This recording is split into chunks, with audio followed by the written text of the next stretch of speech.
आज की पौराणिक कथा का सार है कि आखिर पाप कहाँ कहाँ जाता है। इसी संदर्भ में एक बार एक ऋषि ने सोचा कि लोग पाप धोने के लिए सभी लोग गंगा में जाते हैं। ऐसे में सारे पाप गंगा में ही समा जाते हैं। इस तरह तो गंगा भी पापी हो जाएगी। उस ऋषि ने यह जानने के लिए आखिर पाप जाता कहाँ है, तपस्या की। तपस्या करने के फलस्वरूप देवगण प्रकट हुए। तब ऋषि ने उनसे पूछा कि गंगा में जो पाप धोया जाता है वह कहाँ जाता है। तब भगवान ने कहा कि चलो गंगा जी से ही पूछते हैं। इस बारे में ऋषि और भगवान दोनों ने ही गंगा जी से पूछा कि हे गंगे, सब लोग तुम्हारे यहाँ पाप धोते हैं, तो इसका मतलब क्या आप भी पापी हुई?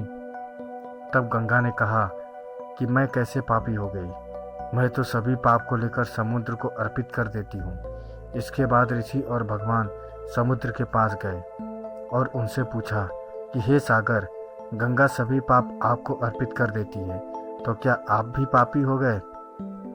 तब समुद्र ने कहा कि वो कैसे पापी हुआ, वो सभी पाप को भाप बनाकर बादल बना देता है। अब ऋषि और भगवान दोनों ही बादल के पास पहुंच गए। उनसे पूछा कि हे बादल, समुद्र पापों को भाप बनाकर बादल बना देते हैं, तो क्या आप पापी हुए? बादलों ने कहा कि मैं कैसे पापी हुआ, मैं तो सभी पाप को वापस पानी बना देता हूँ और धरती पर गिरा देता हूँ। इससे ही अन्न उपजता है, इससे ही मानव खाता है। उस अन्न में जो अन्न जिस मानसिक स्थिति से उगाया जाता है और जिस वृत्ति से प्राप्त किया जाता है और जिस मानसिक अवस्था में खाया जाता है, उसी के आधार पर मानव की मानसिकता बनती है। यही कारण है कि कहा जाता है कि जैसा खाएं अन्न वैसा बनता मन। जिस वृत्ति से अन्न प्राप्त किया जाता है और जिस मानसिक अवस्था में खाया जाता है, वैसे ही विचार मानव का बन जाता है। ऐसे में हमेशा भोजन शांत रहकर ग्रहण करें। अन्न जिस धन से खरीदा जाए वह धन भी श्रम का होना चाहिए।